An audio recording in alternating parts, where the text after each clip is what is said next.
Alright guys, so in this video we're going to go through molecular shapes.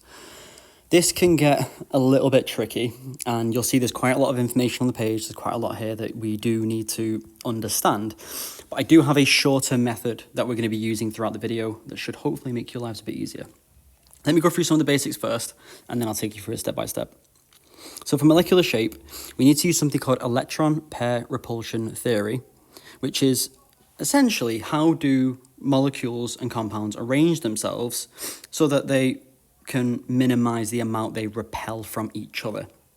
So let me take this example over here, which is obviously water. So you've got oxygen. Again, let me draw this around for you. I'll build it up step by step. Oxygen's in group 6, so it's got 6 electrons around it. Let's do those in a different color. Kind of looks like a fried egg. So we've got 1, 2, 3, 4, 5 and 6. I've drawn that in the worst possible way, so I'm just going to rotate it and just like that. So we've got 6 electrons around this oxygen, again in an ugly fashion. It needs 8 to fulfill the octet, and we're going to get 1 from hydrogen over here. I'm going to get 1 from another hydrogen, which I'm just going to duplicate over here, just like that. Now they're going to bond together, so there we go. And there we go. 2 non-metals form a covalent bond, shared pair of electrons between the attraction between the electrons and the nuclei. However, we've now got 4 electrons up here that are unpaired. We call these lone pairs, and these are electrons. So what we've got is this electron over here, and what I'd like to do is try and visualize this electron, this purple one, I'll do it in purple, whizzing around this area like that. And this electron whizzing around the area like that. If an electron and another electron come close together, you can see that I've got 2 negative charges. They will repel. So if I was to have my hydrogen up here, you can see that it's kind of a little bit in the personal space of that other lone pair. So it's going to push it down to get away from it, to kind of minimize how much space it can have. And you might think, oh, well, why don't you just push it all the way down here? But then we're colliding with this guy, and then that one wants to repel as well. So we need to repel everything as evenly as possible. So it's going to get as uniform as possible as we can, and we're just going to repel everything around it. That gives rise to shapes and their molecules, and how they all have different shapes and arrangements. And we need to be able to determine that shape and be able to draw that shape. And that's where it gets a bit more difficult. Before we do, I just want to note a few things that you might start seeing. If you see a straight line, it means the bond is flat. So if you're looking at it right now on your phone or an iPad or a computer, that molecule is flat right against that screen. If you see these dashed lines, that means that hydrogen, so just so you can see where I'm looking, this hydrogen over here, that's going through the back of your screen. So if you're holding your phone in your hand, that's going through the back of your hand. And then you've got this hydrogen that's pointing straight up out the top of your phone, and this one's going right down in that bottom left corner. Then you've got this wedge one here, which I'll do in red. This wedge is pointing toward you. So imagine your phone now. You've got this methane in your hands. You've got a hydrogen pointing up, purple one. Sorry, they're all hydrogen, so it doesn't really help you. You've got hydrogen pointing up over here, going out the top of your phone. This going out the bottom left corner of your phone. This one is actually going out the back of your phone, so at the back end. And then this one over here is coming out at you. And that's how we show that a molecule is 3D. And you can see it here in this like other kind of configuration over here. And this is kind of closer what the molecule looks like, where those whites are the hydrogens and that black center is the carbon. In general, we use wedges to show away and dashes to show away and wedges to show towards you. And we have been asked that before as a 1 marker, so just kind of be aware of that. You will see this more often, but let's get into the main bit. So this page over here is just information. There's nothing for you to fill out, but this has all of the molecules that you need to know.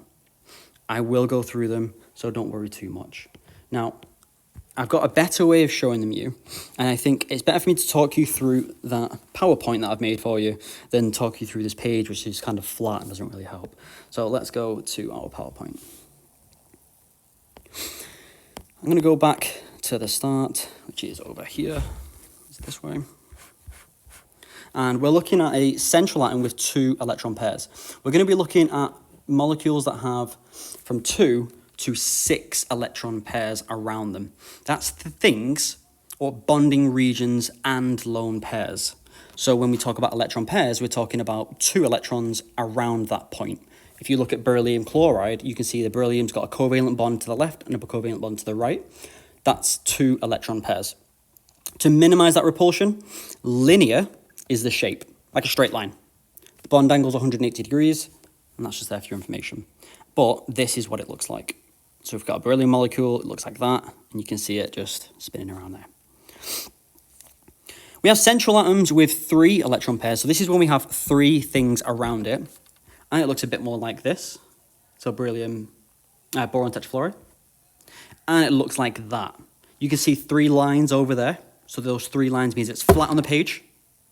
And trigonal planar is the shape of this. So we call this trigonal planar. Trigonal 3, gonal, 3 sides, planar meaning flat.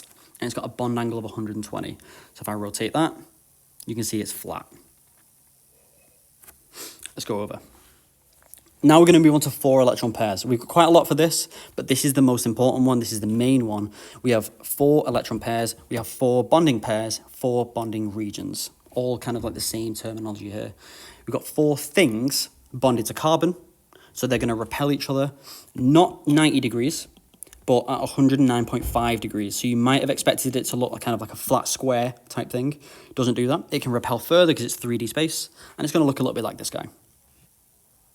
And you can see there the dashes and the wedges. So as it rotates, you can see that the thing behind us is the wedge. The thing coming out at us is that dash. And that top one is always just going to be a straight line. And this also works for ammonium, which is your dative covalent bond, which you can see on the other side, the NH4. This is where things get a bit tricky. So we can have 4 electron pairs, but that might look like something. Let me get all of these up, actually, because it's going to make my life easier. This might look like something where we have 3 things bonded to it and 1 lone pair. So like ammonia is nitrogen, so NH3. We've got 3 things bonded to it, NH3, and we have 1 lone pair at the top. That lone pair is going to repel the other hydrogens around it quite a lot. And you can see in the swirling diagram, that's the yellow blobby bit at the top. That's just going to be the lone pair. So if you can imagine it doesn't have that, that's the shape of our molecule with 3 bonding pairs, 1 lone pair. And we call this shape pyramidal. And don't worry, I've got a trick for you to remember all these shapes. I don't expect you to remember them in the next 10 seconds. When I go a bit further down, 4 electron pairs. This time we've got 2 bonding pairs, so 2 things and 2 lone pairs. This is our water molecule. You can see this one, if you try and imagine not looking at those yellow parts at the top, you can see it's got a slightly weird angle, and we call this non-linear. So it's just a non-linear molecule. And then lastly, one thing I wanted to include, the way that I prefer to think about this though is carbon dioxide, CO2. It's got 2 things bonded to it. If it's got 2 bonding regions, it's linear. But you'll see here it's got 4 bonding pairs because of those double bonds. But this is just linear. It's got 2 things on it. It's linear. Right.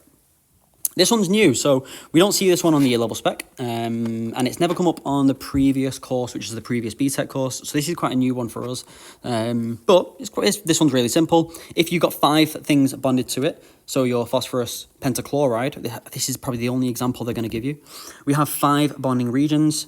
We call this trigonal bipyramidal, and you can see it there spinning around. The bond angle there it's 90 degrees with respect to the top and the bottom to the middle plane. And then everything around the middle is trigonal, like planar, but we've got those 2 things sticking out, so it's 120 degrees. Then the last one, this one is a bit weird when you first hear about it, but this one is octahedral, even though we have 6 things bonded to it. And that's because we make 8 sides. So there are 6 things, but we make 8 sides, and they're all at 90 degrees. And you can see this one spinning as well. And there you go. So we've got 6 things, it arranges itself in this kind of manner, and we call this octahedral. Right, let's go back to our booklet, and you can see all the shapes here. Now you can see what I've highlighted in purple. This is going to be the first acronym that I kind of teach you, and then the ones in orange are going to be the other ones that I remember. This rule should work most of the time. So we're going to call this li, tri, tet, trio, just so you can see where I'm looking. Li is linear, so that's 2 things. Tri is 3, trigonal planar. Tet, tetrahedral. Tri is trigonal pyramidal. and then we've got O is octahedral. So we've got li, tri, tet, trio. If it has 2 things, 3 things, 4 things, 5 things, and 6 bonding regions, things around it. Now you might be thinking, what about these orange ones? These orange ones are like our exceptions that we need to learn. And the way that I've come up with this is lone, pi, non. So if you have a lone pair, you use lone, pi, non. 1 lone pair is pi, pyramidal. 2 lone pairs is nonlinear, which is going to be there. So if it has 1 lone pair, pyramidal. If it has 2 lone pairs, it's nonlinear. And I think they're the only examples you'll ever get asked. What I would like you to do is, I would like you to get a pen and paper, and we're going to work through this one together, and then I've got some questions for you, and I can leave you away. But once you've got the habit of this down and the pattern of this down, it's actually really easy, and you should be okay, I promise. So, example, determine the shape around boron tetrafluoride. We can already see it's trigonal planar. We've got 3 things around it. So, li, tri, tet, trio. Tri is 3, so this is trigonal planar. Simple as that. But let's say, for example, we wanted to work that out. This is the proper way of doing it, and I'm going to show you how to do this step by step.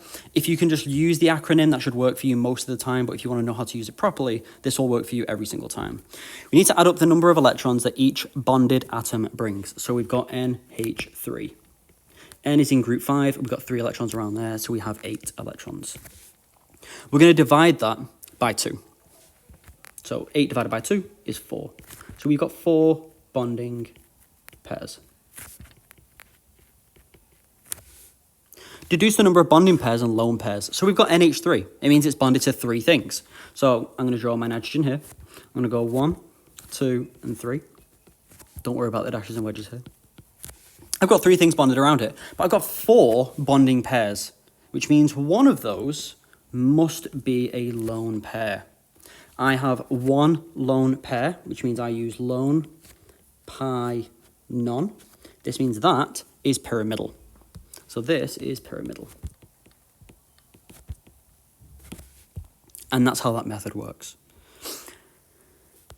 I'm going to scroll down, and you can see here just again, we've got some more examples for you. I think the hardest one of these is the one that I've circled, which is 3. So I'd like to take you through number 3 again, just so you can see that method. And what I would like you to do is I want you to go through it with me step by step. So we're going to look at phosphine. You've not looked at much at phosphine, but I'll tell you that phosphine is in group 5, which means phosphor has 5 electrons around it. And it's got bonded to 3 of those hydrogens. So it's pH3. So 1, 2, 3. Let's get those hydrogens in there. Just like that. So let's count up the electrons that we have. We've got 5 from the phosphor, and then I've got 1, 2, 3 from the hydrogens. 5 and 3 is 8. 8 electrons in total. Cool. 8 divided by 2. Let's get them in pairs. 8 over 2 means I've got 4 pairs.